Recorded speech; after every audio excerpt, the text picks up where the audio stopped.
அடிக்கிற அப்பா அம்மா கூட இருக்கணும். தப்பு பண்ணா எத்தனை வயசானாலும் சரி, தன்னைத்தானே ஹேண்டில் பண்ணிக்க முடியல குழந்தையாலன்னா நம்மள ஃபெரோஷியஸா ஹேண்டில் பண்ற உறவுகள் வேண்டும். இப்ப ஜென்சி என்ன பண்ணிட்டாங்க, டீச்சர் கையில இருந்த பெரம்ப புடுங்கி போலீஸ் கையில கொடுத்துட்டாங்க. டீச்சர் நம்மள ஹேண்டில் பண்ண முடியாம தடுத்தோம்னா போலீஸ் தான் ஹேண்டில் பண்ண வேண்டியிருக்கும். போலீஸால ஹேண்டில் பண்ண முடியாது மொத்த சமூகத்தையும். அதுதான் உண்மை, நல்லா புரிஞ்சுக்கோங்க. உலகம் முழுக்கவுமே எந்த நாட்டிலையும் மொத்த சமூகத்தையும் ஹேண்டில் பண்ற அளவுக்கு எல்லாம் போலீஸுக்கு கெப்பாசிட்டி இல்ல. போலீஸால சொசைட்டியோட ஸ்ட்ரக்சர் ஸ்டேபிளா வச்சிட முடியாதுங்கயா.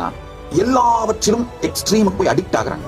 உலகம் முழுக்கவுமே இதுதான் குறிப்பிட்ட ஒரு நாடு அப்படின்னு சொல்ல, உலகம் முழுக்கவுமே போதை, உணவு, கேஜெட்ஸ், சோசியல் மீடியா, கான்ஸ்டன்டா வாழ்க்கையில் வருகின்ற எந்த ஒரு பிளசண்டான விஷயம் கொஞ்சம் பிளஷரா இருக்கு அப்படின்னா உடனே அதுக்கு அடிக்ட் ஆயிடுறாங்க. ரைட் எது, பிளசன்ட் எதுன்னு பார்த்து ரைட்டை சூஸ் பண்ணிட்டே இருக்கணும்.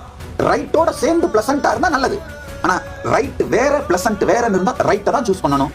நம்மள நாமளே ஹேண்டில் பண்ணிக்க முடியாது பல நேரங்கள் அப்படின்னு தெரியும் போது நம்மள ஃபெரோஷியஸா ஹேண்டில் பண்ற உறவுகளை சுற்றி வைத்துக் கொள்ள வேண்டும்.